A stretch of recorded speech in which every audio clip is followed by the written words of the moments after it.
our third topic. Okay, solids for which V equals 1/3 base area multiplied by the height or altitude. So, halos the same lang dun sa previous topic natin. Ngayon, 1/3 lang siya. Base area multiplied by height. And then yung ating figures, pyramid lang and tackle.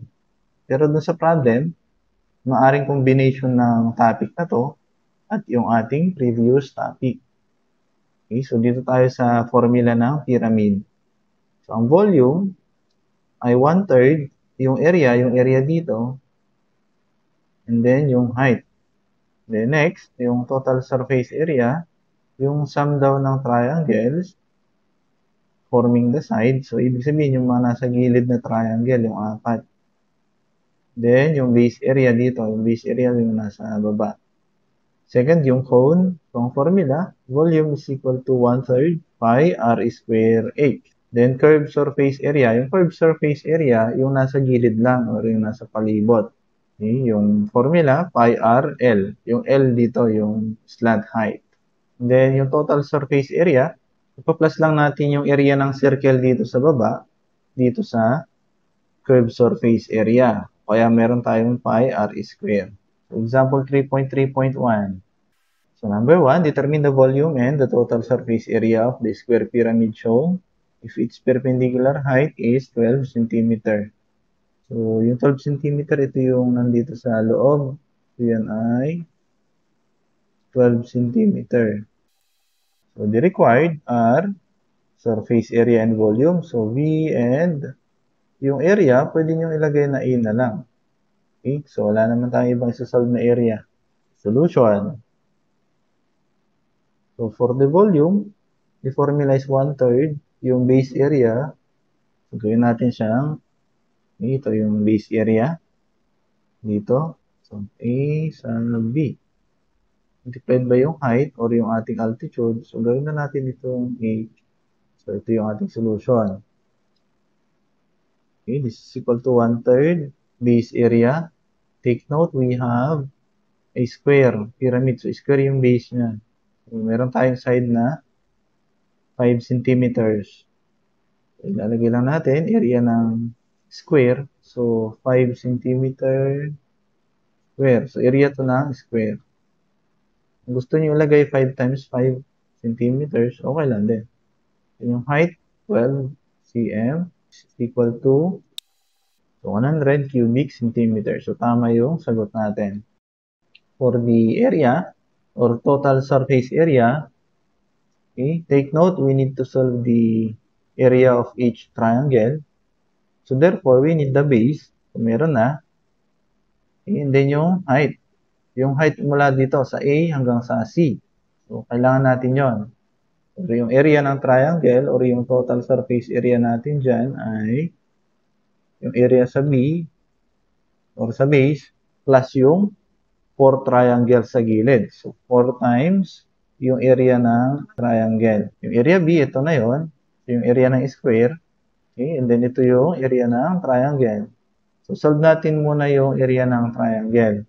Pero bago yon, kailangan muna natin solve yung slant height.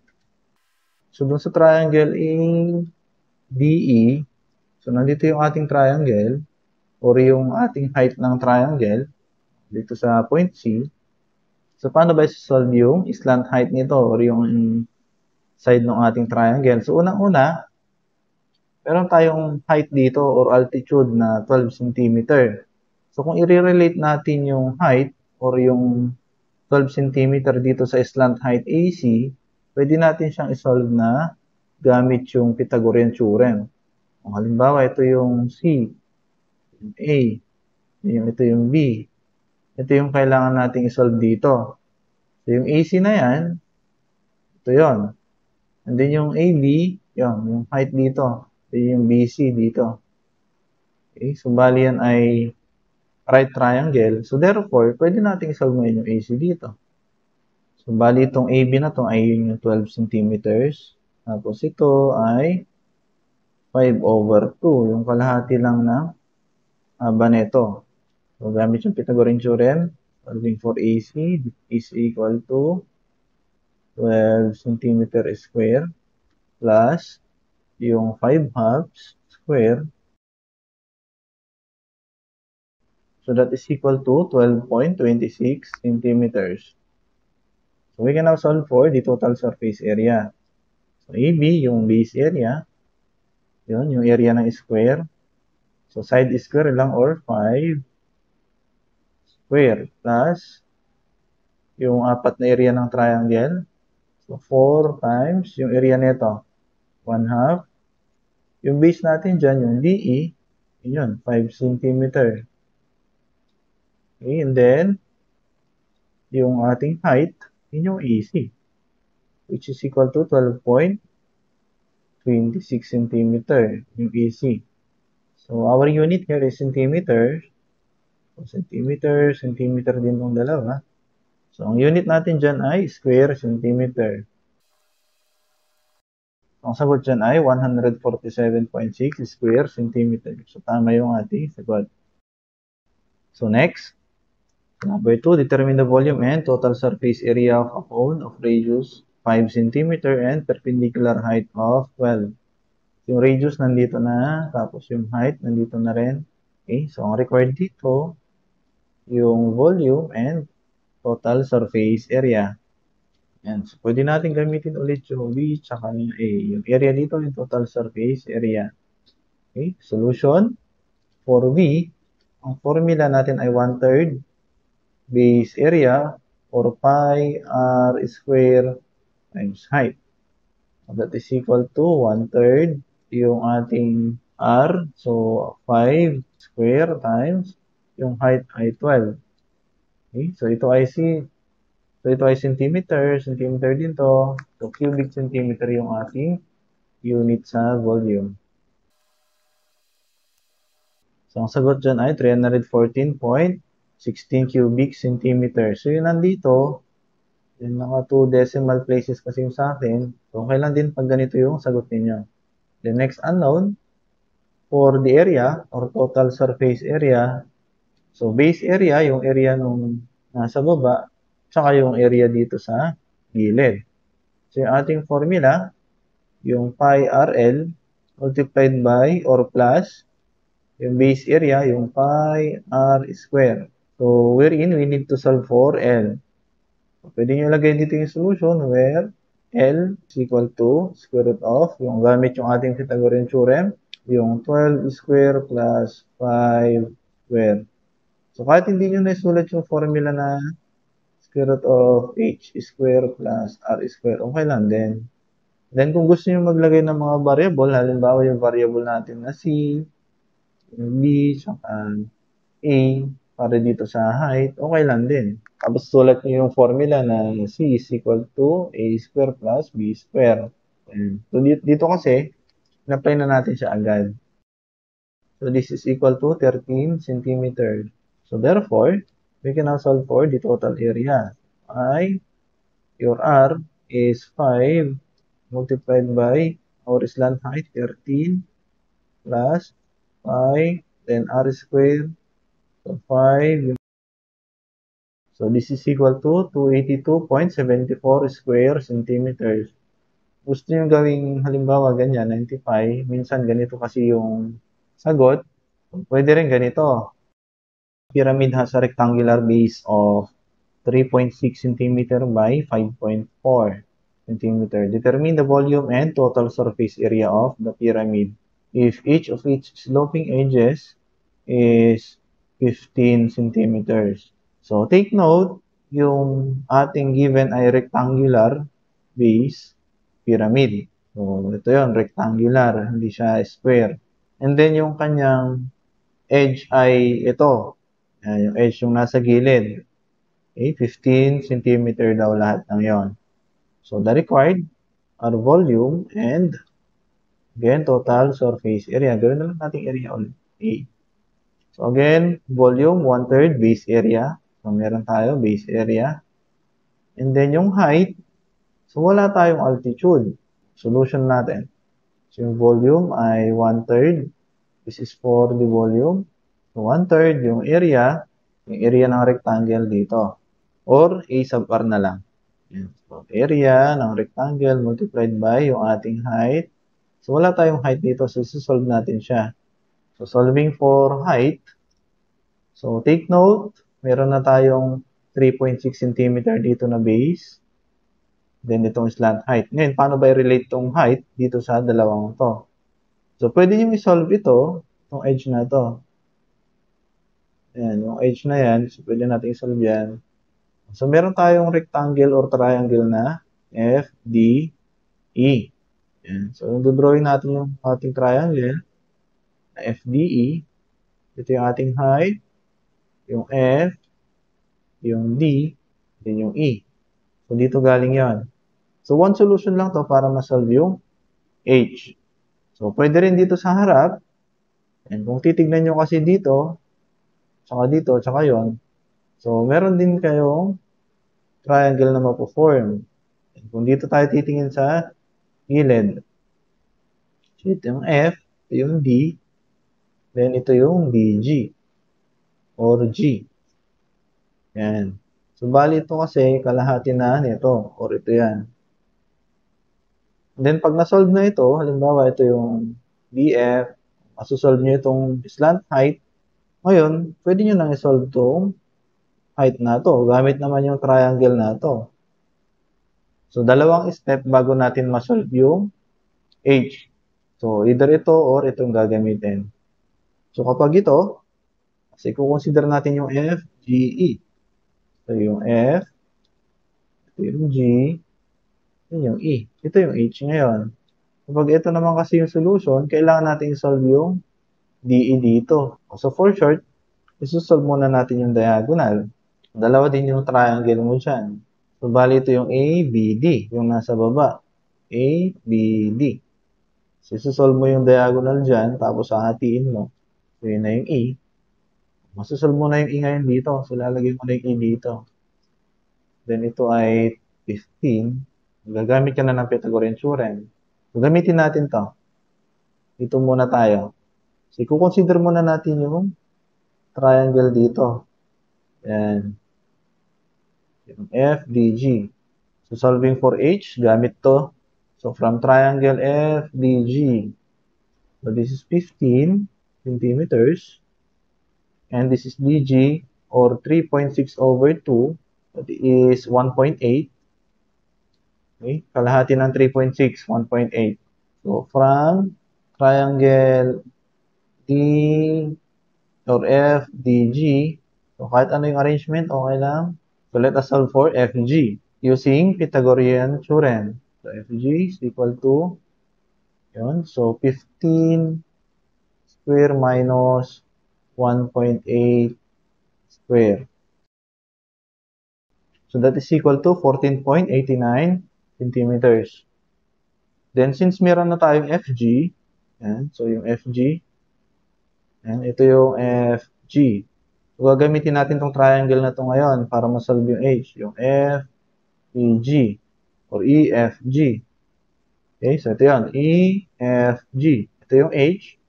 Yung na-solve natin kanina, yun ay actually ito, itong broken line, yun yung FG. So, 14.89. Again, gamit yung Pythagorean theorem. So, from triangle EFG, we can solve for H using Pythagorean theorem again. So, H is equal to, yung hypotenuse, 14.89 square. And then, yung base dito, kung mapapansin ninyo, base nito, EG, okay, that is equal to 5.4 over 2. Ito, 5.4 over 2 or 2.7 centimeter. 2.7 to. So, minus 2.7 centimeters. So, that is equal to 14.64 centimeters. Yung H natin or yung ating altitude. So, dalawa yung ating naging step para ma-solve yung altitude natin. Okay? So, therefore, the volume is equal to 1/3 yung ating area ng rectangle. So, 5.4 multiplied by 3.6 or 3.6 multiplied by 5.4. 3.6 multiplied by 5.4 times yung ating height, 14.64. So, ito ay cm, then cm din to. Therefore, yung ating volume ay cubic centimeters. So, yung ating volume dyan ay 94.87 cubic centimeters. The next unknown is the area. So, for the area, so yung area natin ay A. So, yung area ng rectangle dito, gawin na lang natin A sub R. Okay? And then, yung area dito sa gilid. Take note, ito ay rectangle. So, therefore, ang common area dyan or yung pareho ay yung dito sa harap tsaka yung nasa likod. And then, yung area dito sa left at tsaka yung nasa right. So, apat na triangle pero magkakaiba sila. So, unahin muna natin dito sa area ng triangle sa kaliwa saka sa kanan. So, pareho lang naman yon. So, pareho lang sila dito. Gawin natin A sub L na lang to. Yung left or right na side. And then, yung front tsaka back na triangle, pareho din yon. Gawin na lang natin siyang area sa front, F na lang, no? So, plus, so, dalawang area sa kaliwa or A sub L. So, 2, A sub L plus yung area sa front saka sa likod. Okay? Front and back to actually. So, yung area ng rectangle, given na yung dimension, 5.4 tsaka 3.6. Yung area sa left, yan, meron na tayo actually yung slant height nito or yung ating height para sa triangle na to. Yung, bali, yung A sub L kasi dyan, yung triangle. So, yung F, D, A. So, meron na tayong height dito. Yung ating na-solve na FG. So, 14.89 to, PM. Yung kanyang base ay 3.6. So, okay na tayo dito. Ngayon, yung AF, yung nasa front tsaka back, so, kailangan natin isolve din yung height nito or yung height ng ating triangle. Okay, yung FH. So, kung i-drawing natin yung ating triangle para dito sa A sub F or yung area sa harap, so F, A, B. So, ito ay 5.4 centimeter. Ito yung ating height na FH. So, wala pa. So, for short, since given na or meron na tayo ng height, yung sinolve natin dito na 14.64, masosolve na natin ngayon yung slant height. Considering yung triangle na ito, FEH or EFH. So, yung EHF. So, yung height na to ay 14.64. Then yung dito, EH. So, kalahati lang ng side nito. Bali yan ay 3.6 over 2 or 1.8. So, 1.8. Masosolve na natin yung FH. Ngayon sa case ninyo, yung solution na to, yung ganito, pwede nyo isulat dito. Malit na lang kasi yung space ko para dyan sa solution na yan. Or dito. So, pwede ilagay dito, solving for the altitude for triangle AF. Yan, ito yung ating triangle AF. So, yung FH dyan is equal to 14.64 square plus 1.8 square. Gamit yung ating Pythagorean theorem. Kung gusto nyo naman, yung mga figure, pwedeng magkakasama sila sa isang side. Halimbawa dito, pwede. Huwag nyo lang silang babalik-balik na rin. Halimbawa dito, ito kasi yung mga figure na inuna natin i-drawing kanina. So, dyan lang sila sa taas. Okay, huwag nyo na ilalagay itong mga ganito dito sa ibabaw ng mga una nating drawing. Okay, dito nyo na lang sila sa baba. So, ang ibig sabihin nun, nauna yung isulat itong mga nasa taas kaysa dun sa mga nasa baba. Okay, so ito, pwede nyo ilipat dito sa bago ito. So, ito, pwede nyo ilipat din dito sa kaliwa. So, this is equal to 14.75 centimeters. So, pwede na natin isolve ngayon yung total surface area. So, A sub R, area ng rectangle. So, bali 3.6 multiplied by 5.4 plus 2 multiplied by, ito, yung area nito, 1/2 base is 3.6 multiplied by yung height na 14.89 plus yung ito, area ng AF na triangle, so 1/2 base, yung 5.4 centimeter multiplied by yung ating FH na 14.75. So, ang sagot dyan ay 152.69 square centimeter. Kung meron pa kayong ibang alam na formula para mag-solve ng mga figures natin or yung mga solids natin, pwede nyo gamitin. So, for our number, for example, a rectangular piece of metal having dimensions 4 cm by 3 cm by 12 cm is melted down and recast into a pyramid having a rectangular base measuring 2.5 cm by 5.5 cm or 5 cm. Calculate the perpendicular height of the pyramid. So the unknown here or the required is the height of the pyramid. So let us denote that unknown as h or the height of the pyramid. So drawing natin yung given tsaka yung unknown. So una yung rectangular piece of metal, halimbawa ito yon. May dimension siyang 4 by 3 by 12. And hindi ito naka-scale yung aking figure. So yung pinakamahaba ay 12 cm. Then ito kunwari 4 cm. Then 3 cm. Pwede nyo rin itong gawing length with height. Then yung cone. So since gagawin itong cone, so ito yung kanyang base. So ito yung 5 cm. Then 2.5. So therefore ito yung ating height. So what do we mean by melted down and recast into pyramid? So ibig sabihin yung volume nila, volume nito at yung volume ng ating pyramid ay pareho lang.